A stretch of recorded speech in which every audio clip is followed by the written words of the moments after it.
What have I warned you, Joe? What have I said from day one about this leftist cancel culture movement? That it is inherently, tautologically, by its own nature and founding documents and ethos, it is a cannibalistic movement that will eat itself alive. What do I mean by this? Great piece in the Wall Street Journal by the great Dan Henninger today, talking about how now the media is in the process of eating itself alive. The leftist activist media, they're firing themselves. Not kidding. They're canceling themselves. Wall Street Journal, Dan Henninger, the media self-censors. The pre-liberal idea of settling disagreements with coercion has made a comeback in the United States. Here's the gist of the piece. The old-fashioned, air quotes here, being a little bit sarcastic, the old-fashioned idea of debating, contrasting, and potentially, friction ideas where there's some friction there. Two ideas necessarily don't marry, and they'll tie up. The old idea of debating that like civilized human beings, that's gone. Everybody knows that now. Critical theory, you are in fact a white male or a proponent of the white male patriarchy. Everything you know is fake. It's a construct of your power. You're to be dismissed. I don't need to hear you out. That's critical theory. You ever wonder why leftists don't listen to you? It's because they don't care what you have to say, because your knowledge is a construct of your power and is therefore irrelevant. That's why. It's as simple as that. Yeah, but it's a fact. I read here the statistics. They don't care. Try to argue with a leftist that the Reagan tax cuts didn't cost the government money. Show them the government tape. They don't care. That's fake. That's a construct of your power. The patriarchy did it. Okay, whatevs. They're now canceling themselves. And Henninger's point here is that the idea that we should debate things is now over. The left is all in on coercion now. Coercion meaning cancel culture. If you don't agree with them, you're to be canceled. What does that mean? Fired from your job, show to be boycotted, humiliated on Twitter, mob rule on Twitter, embarrassed, personal death threat. I put them on. If you're ever on my Twitter, sometimes I tweet out the literal death threats we get. I'm not kidding. Mm-hmm. Listen, I'm not scared. I don't send them out like, oh, look, I send them out to humiliate these idiots. I always put, this guy seems nice. He's like, I want to cut your head off and everybody around you. Okay, sure you do. Good luck with that. This is what the left is now.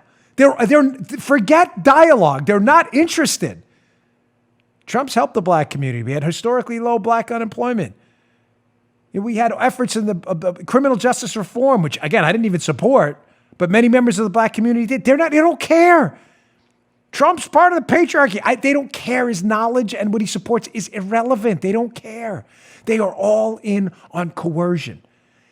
And Henninger writes in his piece about how this has been a problem throughout human history. None of this is new. Power, whether it's social power or legal power, the leftists have the cultural power now, there's no question. As Acton warned, will always corrupt people. The left has now been fully corrupted. So Henninger writes in the piece about how when, of course, we got to the Stasi and all these fascists and communists, that the way media people, because again, leftist media people are being forced to step down now because they don't fully support this radical agenda. So he says in 2006, there was a movie, The Lives of Others, which dramatized how the Stasi, the omnipresent East German surveillance apparatus, pursued a non-conforming writer whose friends were intimidated into abandoning him. We're seeing now on Twitter, folks, the pressure to, attack people on Twitter. To survive this kind of enforced thought, concurrence in the Soviet Union or communist Eastern Europe, writers, they resorted to circulating their uncensored ideas as underground literature called samizdat. Forgive me if I'm saying that wrong. Others conveyed their ideas as political satire. In Vaclav Havel's 1965 play, The Memorandum, a Czech officer worker is demoted to staff watcher, whose job is to monitor his colleagues. You won't see Havel's anti-censorship plays staged in the U.S. anytime soon. Folks, this is profound what he wrote in here. The ignorance of history is celebrated on the left. Rip down statues as if history was perfect. You understand this? That the East German surveillance apparatus and the communists, the gulag operators, the fascists, that they intimidated so many people into telling the truth that the only way to get the truth out was to write it as fiction? Look, Joe, you get where I'm going with this, right? Wink and a nod. I'm going to write a fiction book, Joe, about how awful this communist state is. It's fiction. Oh, okay. Everybody's winking and nodding, of course. Yes, Fiction, because why? Because you don't want to be thrown in the gulag and the bottom of your feet beaten yourself. Or you write it as satire, Joe. Here's a comedy play about how awful it is to live in the Soviet Union. It's a comedy. Don't kill me. This is where we're going, folks. No, you may say, Dan, that's dramatic. Gulags, forced trials, ideological conformity trials, public tribunals by leftists. That's crazy. There's no serious leftists calling for this. Really? Here's a tweet by this Amy Siskin, who is about as radical as it gets, but people actually follow Amy Siskin. She wants Tucker Carlson and Fox News to face tribunals here.